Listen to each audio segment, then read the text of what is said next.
Gracias por continuar en sintonía con Uno más Uno.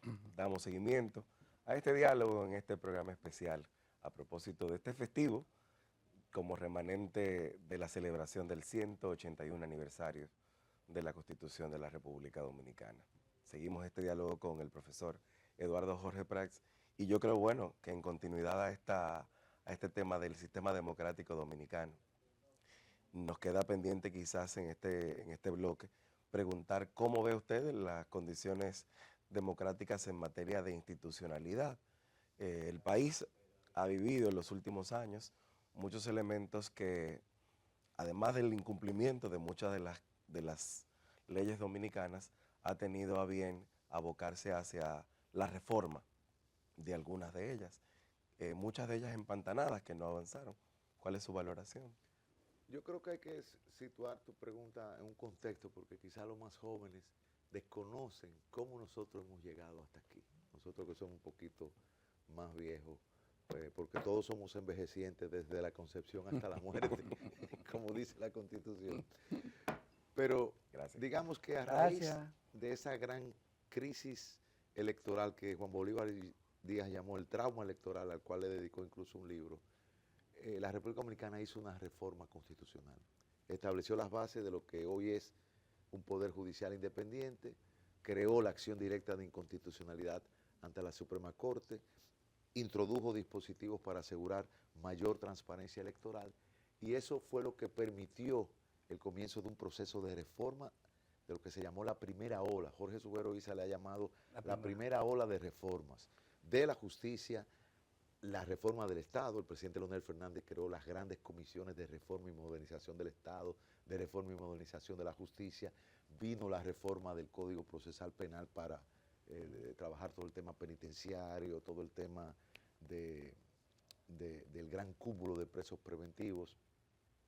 Y posteriormente todo esto culmina en la Constitución de 2010, que ya establece los órganos extrapoder, Tribunal Constitucional, Tribunal Superior Electoral, Defensor del Pueblo, y aquí estamos, con un sistema electoral más transparente, con unos partidos que se han erosionado sin duda alguna, pero Que que siguen siendo. todavía siguen siendo importantes. ¿Y qué es lo que nosotros tenemos que hacer ahora? Un fine tuning, tenemos que hacer Eso. un ajuste para sacar los mecanismos de participación ciudadana, fortalecer la transparencia y responsabilidad de los poderes públicos, la responsabilidad patrimonial del Estado, la transparencia en el financiamiento de los partidos, porque tenemos unos sistemas de campaña más caros, hay que poner topes al gasto electoral, hay que hacer que los partidos tengan que hacer una revelación de las fuentes de su financiamiento más, más transparente de lo que es ahora, y hay que darle carne a esta reforma que no puede ser solamente institucional. Y hay que transformar un modelo económico que no es capaz de generar suficientes empleos de calidad, empleos dignos. Estamos en un sistema que fomenta la precariedad laboral. Por eso yo soy muy escéptico de una reforma laboral pensada para fomentar la productividad, porque realmente el sistema laboral se basa en la protección de la parte más débil, que es el trabajador.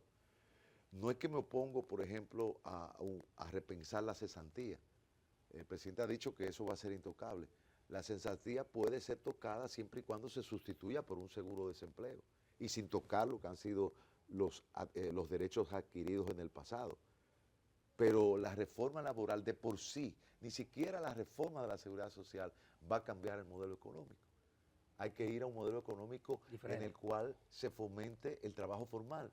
La mitad de la población activa, económicamente activa de la República Dominicana es informal, es cuenta propista.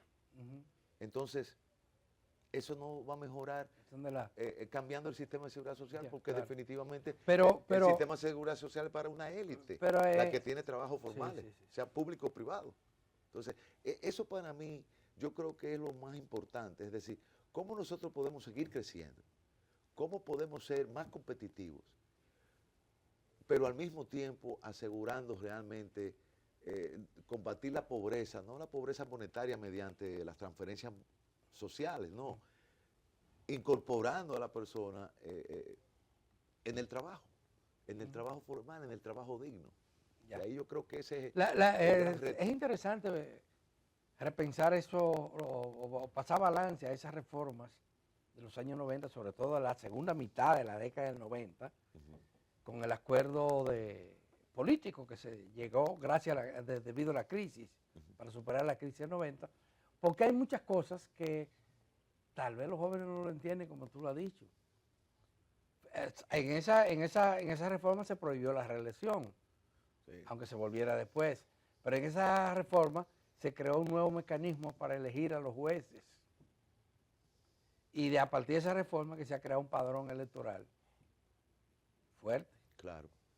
transparente, ¿verdad? Y ya no hablamos de que la gente vota 2 veces o 3 veces, No. como lo hacíamos antes.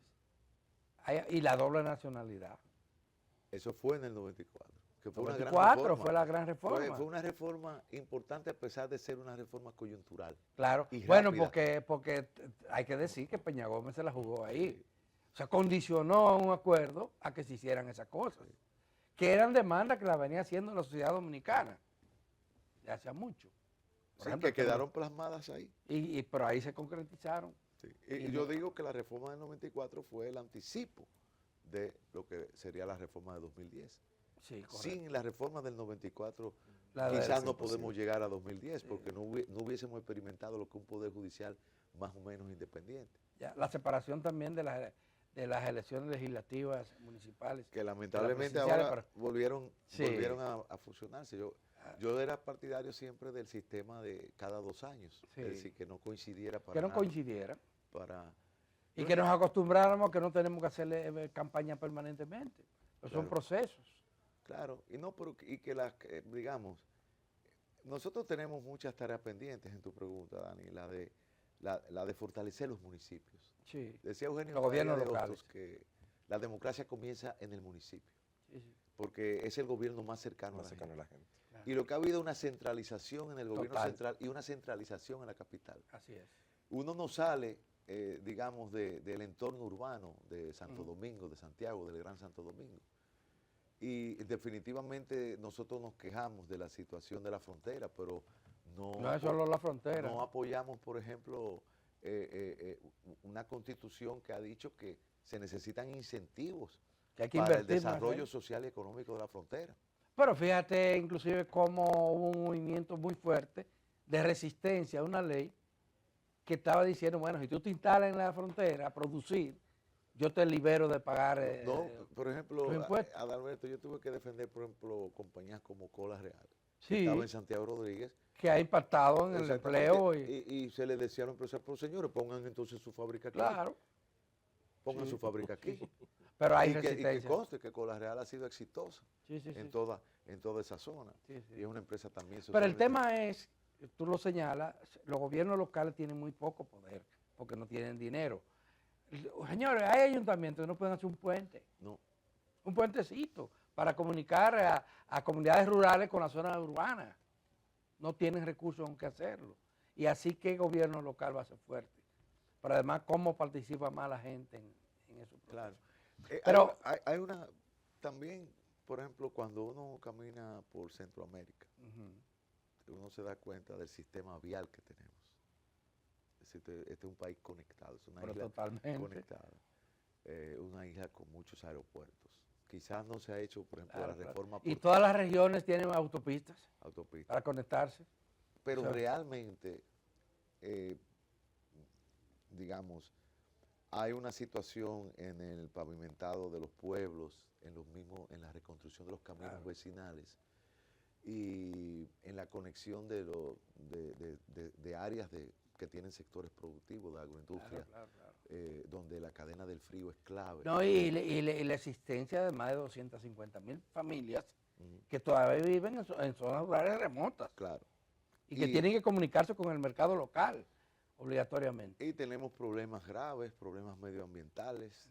Este es un país sin un sistema de tratamiento de las aguas negras adecuadas, sin alcantarillado en la gran mayoría. Hay una No, no. penetración En eso no salina. se invierte casi. Tampoco el agua. Yo estaba celebrando que el gobierno hizo un sistema de drenaje y de tratamiento de las aguas residuales en Pimentel.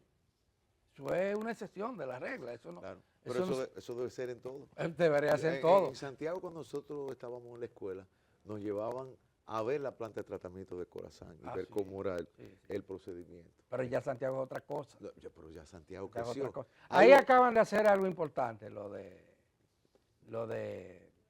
un proceso de drenaje o sea, el gobierno ha mudado una parte de la población a vivienda digna y ha resuelto el problema de cañadas en Santiago, que es sumamente importante, en Gurabo, lo del, ¿cómo se llama eso? Un santiaguero. Porque no es el Gurabo de Hipólito. No, tú te refieres, sí, no al pueblo de Gurabo, porque ya no es pueblo, ya pertenece a Santiago. Ya, Esos pero de son Santiago 7 no sabe. kilómetros. Hipólito habla de que yo soy de Gurabo, pero es un Gurabo. Es que realmente El Gurabo de Hipólito es una zona rica. hay un gran Santiago, sí, Santiago, Tamboril, Licey, todo Sí. son satélites. Sí, sí. Hay personas que viven, por ejemplo, Así, definitivamente. en Licey. Pero Eduardo, yo hice una pregunta ahorita antes de que regresáramos de la pausa y quiero retomarla. La justicia dominicana y el tema de la corrupción. Ahora mismo en el Ministerio Público y los tribunales están manejando una serie de expedientes de corrupción donde se acusan a personas que han pasado por la administración pública de haber hecho lo mal hecho, como decía mi abuela. Pero esos procesos no avanzan, siempre hay tantos obstáculos y siempre hay un motivo para decir que son víctimas de represión política. Eso ocurre con los opositores, que antes fueron gobierno y lo someten el gobierno actual, pero también en el propio gobierno.